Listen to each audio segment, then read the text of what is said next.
بسم اللہ الرحمن الرحیم دخل معه السجن فتیان قال احدهما انی ارانی اعصر الخمر وقال الاخر انی ارانی احمل فوق راسی خبزا تاکل الطیر منه نبئنا بتأویلہ انا نراک من المحسنین۔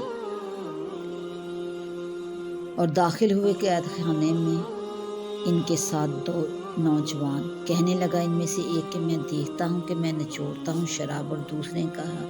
کہ میں دیکھتا ہوں کہ اٹھا رہا ہوں اپنے سر پر روٹیوں کہ جانور کھاتے ہیں اس میں سے،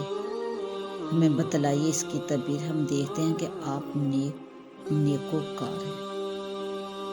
اس کا خلاصہ یہ ہے کہ یوسف علیہ السلام کے زمانے میں، یعنی اس زمانے میں اور بھی دو غلام بادشاہ جیل خانے میں داخل ہوئے، جن میں سے ایک ساقی تھا، دوسرا روٹی پکانے والا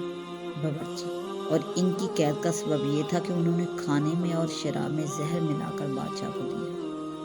ان کا مقدمہ زیر تحقیق تھا، اسی لیے قید کر دیے گئے۔ انہوں نے جو حضرت یوسف علیہ السلام میں بزرگی کے آثار پائے، تو ان میں سے ایک نے حضرت یوسف علیہ السلام سے کہا کہ میں اپنے آپ کو خواب میں دیکھتا ہوں جیسے شراب بنانے کے لیے انگور کا شیرہ نچوڑ رہا ہوں اور بادشاہ کو وہ شراب پلا رہا ہوں۔ اور دوسرے نے کہا کہ میں نے اپنے کو اس طرح دیکھا کہ جیسے اپنے سر پر روٹیاں لیے جاتا ہوں اور اس میں سے پرندے نوچ نوچ کر کھاتے ہیں۔ ہم کو اس خواب کی جو ہم دونوں نے دیکھا ہے تعبیر بتلائیے، ہم آپ ہمیں نیک آدمی معلوم ہوتے ہیں۔ یوسف علیہ السلام نے جب یہ دیکھا کہ یہ لوگ اعتقاد کے ساتھ میری طرف مائل ہوئے ہیں، تو چاہا کہ ان کو سب سے پہلے ایمان کی دعوت دی جائے۔ اس لیے اولاً اپنا نبی ہونا ایک معجزہ سے ثابت کرنے کے لیے فرمایا کہ دیکھو جو کھانا تمہارے پاس آتا ہے، جو کہ تم کو کھانے کے لیے جیل خانے میں ملتا ہے، میں اس کے آنے سے پہلے اس کی حقیقت تم کو بتلا دیا کرتا ہوں کہ فلاں چیز آئے گی اور ایسی ہوگی۔ اور یہ بتلا دینا اس علم کی بدولت ہے جو مجھے میرے اللہ نے تعلیم فرمایا ہے، یعنی مجھ کو وحی سے معلوم ہو جاتا ہے، تو یہ ایک معجزہ ہے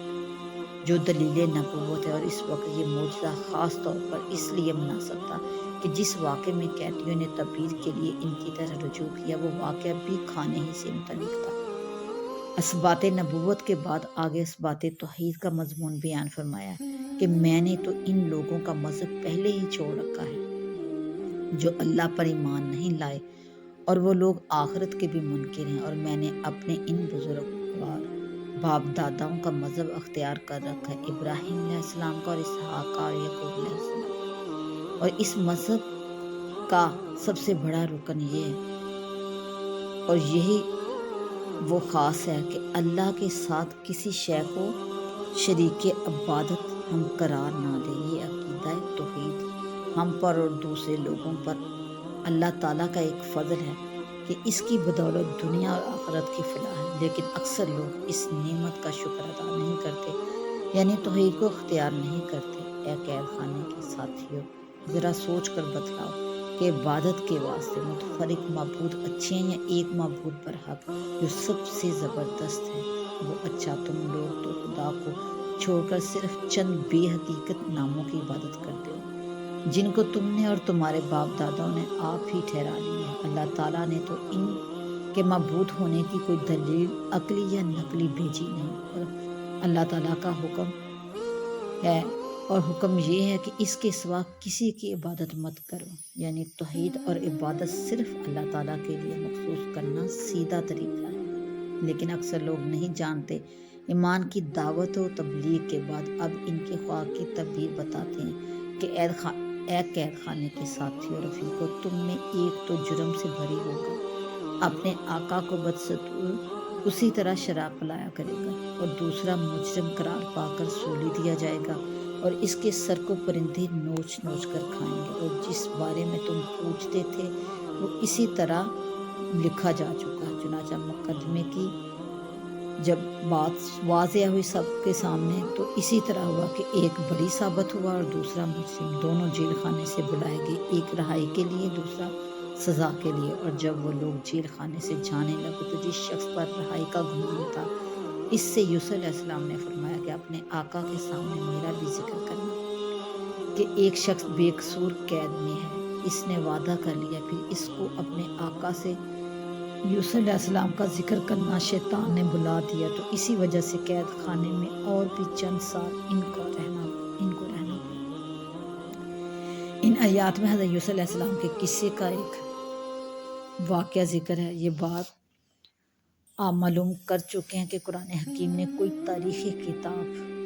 نہیں، قرآن حکیم نہ قصہ کہانی ہے۔ اس میں جو تاریخی واقعے کا قصہ ذکر کیا جاتا ہے، اس سے مقصد صرف انسان کو عبرت اور موعظت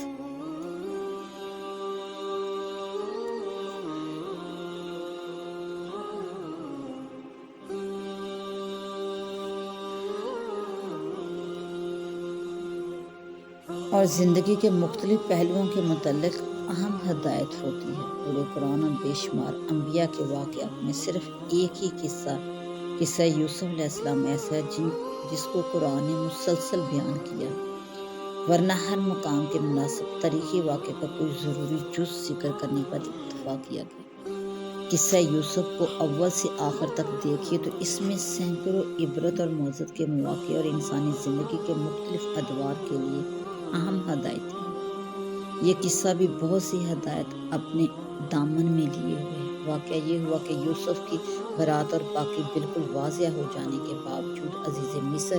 اور اس کی بیوی نے بدنامی کا چرچا ختم کرنے کے لیے کچھ عرصے کے لیے یوسف کو جیل میں بھیج دینے کا فیصلہ کر لیا، جو در حقیقت یوسف کی دعا اور خواہش کی تکمیل تھی، کیونکہ عزیز مصر کے گھر میں رہ کر عصمت بچانا ایک سخت مشکل معاملہ ہو گیا تھا۔ یوسف علیہ السلام جیل میں پہنچے تو ساتھ دو مجرم قیدی اور بھی داخل ہوئے، ان میں سے ایک بادشاہ کا ساقی اور دوسرا باورچی تھا۔ یوسف علیہ السلام جیل میں داخل ہوئے تو اپنے پیغمبرانہ اخلاق اور رحمت و شفقت کے سبب سب قیدیوں کی دلداری اور خبر گیری کرتے تھے۔ جو بیمار ہو گیا اس کی عیادت اور خدمت کرتے، جس کو غمگین اور پریشان پایا اس کو تسلی دیتے، صبر کی تلقین اور رہائی کی امید سے اس کا دل بڑھاتے تھے، خود تکلیف اٹھا کر دوسروں کو آرام دینے کی فکر کرتے اور رات بھر اللہ تعالیٰ کی عبادت میں مشغول رہتے تھے۔ ان کے یہ حالات دیکھ کر جیل کے سب قیدی آپ کی بزرگی کے معتقد ہو گئے۔ جیل کا افسر بھی متاثر ہوا، اس نے کہا کہ اگر میرے اختیار میں ہوتا تو میں آپ کو چھوڑ دیتا، اب اتنا ہی کر سکتا ہوں کہ آپ کو یہاں کوئی تکلیف نہ پہنچے۔ حضرت یوسف علیہ السلام سے اپنی عقیدت اور محبت کا اظہار باز نے کیا کہ ہمیں آپ سے بہت محبت ہے، تو یوسف علیہ السلام نے فرمایا کہ اللہ کے لیے مجھ سے محبت نہ کرو، کیونکہ جب کسی نے مجھ سے محبت کی تو مجھ پر آفت آئی۔ بچپن میں میری پھپھی کو مجھ سے محبت تھی، اس کے نتیجے میں مجھ پر چوری کا الزام لگا۔ پھر میرے والد نے مجھ سے محبت کی تو بھائیوں کے ہاتھوں کنویں کی قید، پھر غلامی اور جلاوطنی میں مبتلا ہوا۔ عزیز کی بیوی نے مجھ سے محبت کی تو اس جیل میں پہنچا۔ یہ دو قیدی جو یوسف کے ساتھ جیل میں گئے تھے، ایک روز انہوں نے کہا کہ آپ ہمیں نیک صالح بزرگ معلوم ہوتے ہیں، اس لیے ہم آپ سے اپنی خواب کی تعبیر دریافت کرنا چاہتے ہیں۔ حضرت ابن عباس رضی اللہ عنہ اور بعض دوسرے ائمہ تفسیر نے فرمایا کہ یہ خواب انہوں نے حقیقتاً دیکھے ہیں۔ حضرت عبداللہ بن مسعود رضی اللہ عنہ نے فرمایا کہ خواب کچھ نہ تھا، محض یوسف کی بزرگی اور سچائی کی آزمائش کے لیے خواب بنایا تھا۔ بہرحال ان میں سے ایک یعنی شاہی ساقی نے تو یہ کہا کہ میں نے خواب میں دیکھا کہ میں انگور سے شراب نکال رہا ہوں، اور دوسرے یعنی باورچی نے کہا میں نے دیکھا کہ میرے سر پر روٹیوں کا کوئی ٹوکرا ہے، اس میں سے جانور نوچ نوچ کر کھا رہے ہیں، اور درخواست کی کہ ہمیں ان دونوں خوابوں کی تعبیر بتلائیے۔ حضرت صلی اللہ علیہ وسلم سے خوابوں کی تعبیر دریافت کی جاتی، مگر وہ پیغمبرانہ انداز پر اس سوال کے جواب سے پہلے تبلیغ و دعوت ایمان کا کام شروع فرماتے اور اصول دعوت کے ماتحت حکمت و دانش مندی سے کام لے کر سب سے پہلے ان لوگوں کے قلوب میں اپنا اعتماد پیدا کرنے کے لیے اپنے اس معجزے کا ذکر کیا کہ تمہارے لیے جو کھانا تمہارے گھروں سے یا کسی دوسری جگہ سے آتا ہے، اس کے آنے سے پہلے ہی میں تمہیں بتلا دیتا ہوں کہ کس قسم کا کھانا کیسا ہے، کتنا اور کس وقت آئے گا، اور وہ ٹھیک اسی طرح ہوتا ہے۔ اس آیت میں بہت سے مسائل سامنے آئے ہیں۔ پہلا مسئلہ یہ کہ یوسف علیہ السلام جیل میں بھیجے گئے جو مجرموں اور بدماشوں کی بستی ہوتی ہے، مگر یوسف علیہ السلام ان کے ساتھ بھی حسن اخلاق حسن معاشرت کا وہ معاملہ کرتے ہیں جس سے یہ سب گرویدہ ہو گئے، جس سے معلوم ہو کہ نیک لوگوں کے لیے لازم ہے کہ مجرموں خطا کاروں سے شفقت اور ہمدردی کا معاملہ کر کے ان کو اپنے سے مانوس مت کرے،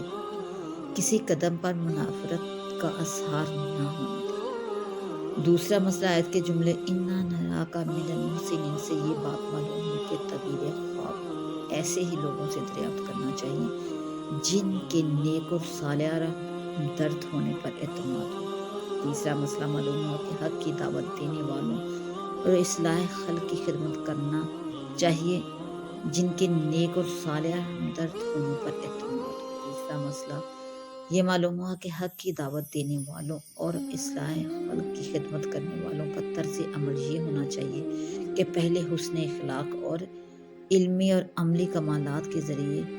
خلق اللہ پر اپنا اعتماد قائم کریں، خواہ اس میں ان کو کچھ اپنے کمالات کا اظہار بھی کرنا پڑے، جیسا یوسف علیہ السلام نے اس موقع پر اپنا معجزہ بھی ذکر کیا اور اپنے خاندان نبوت کا ایک فرد ہونا بھی ظاہر کیا۔ یہ اظہار کمال اگر اصلاح خلق کی نیت سے ہو، اپنی ذاتی برائی ثابت کرنے کے لیے نہ ہو، تو یہ وہ تزکیہ نفس نہیں جس کی ممانعت قرآن کریم میں آئی ہے۔ چوتھا ارشاد ایک عام اصول یہ بتلایا گیا کہ دعائی اور مصلح کا فرض ہے کہ ہر وقت ہر حال میں اپنے وظیفہ دعوت و تبلیغ سب کاموں سے مقدم رکھے، کوئی اس کے پاس کسی کام کے لیے ہے وہ اپنے اصلی کام کو نہ بھولے۔ جیسے حضرت یوسف علیہ السلام کے پاس قیدی تعبیر خواب دریافت کرنے کے لیے آئے تو یوسف علیہ السلام نے تعبیر خواب کے جواب سے پہلے دعوت تبلیغ کے ذریعے ان کو رشد و ہدایت کا تحفہ عطا فرمایا۔ یہ نہ سمجھے کہ دعوت و تبلیغ کسی جلسہ، کسی منبر یا اسٹیج پر ہی ہوا کرتی ہے۔ شخصی ملاقاتوں اور نجی مذاکروں کے ذریعے یہ کام اس سے زیادہ مؤثر ہوتا ہے۔ پانچواں مسئلہ اسی ارشاد و اصلاح سے متعلق ہے کہ حکمت کے ساتھ وہ بات کہی جائے جو مخاطب کو دل نشین ہو سکے، جیسا یوسف علیہ السلام نے ان کو یہ دکھلایا کہ مجھے جو کوئی بھی کمال حاصل ہوا اس کا نتیجہ ہے کہ میں نے ملت کفر کو چھوڑ کر ملت اسلام کو اختیار کیا اور پھر کفر و شرک کی خرابیاں دل نشین انداز میں بیان فرمائیں۔ چھٹا مسئلے سے ثابت ہوا کہ جو معاملہ مخاطب کے لیے تکلیف دہ اور ناگوار ہو، اس کا اظہار ضروری ہو تو مخاطب کے سامنے جہاں تک ممکن ہو ایسے انداز سے ذکر کیا جائے کہ اس کو تکلیف کم سے کم پہنچے۔ جیسے تعبیر خواب میں ایک شخص کی ہلاکت متعین تھی مگر یوسف علیہ السلام نے اس کو مبہم رکھا، یہ متعین کر کے نہیں کہا کہ تم سولی چڑھائے جاؤ گے۔ ساتواں مسئلہ یہ ہے کہ یوسف علیہ السلام نے جیل سے رہائی کے لیے اس قیدی سے کہا کہ جب بادشاہ کے پاس جاؤ تو میرا بھی ذکر کرنا کہ وہ بے قصور جیل میں ہے۔ اس سے معلوم ہوا کہ کسی مصیبت سے خلاصی کے لیے کسی شخص کو کوشش کا واسطہ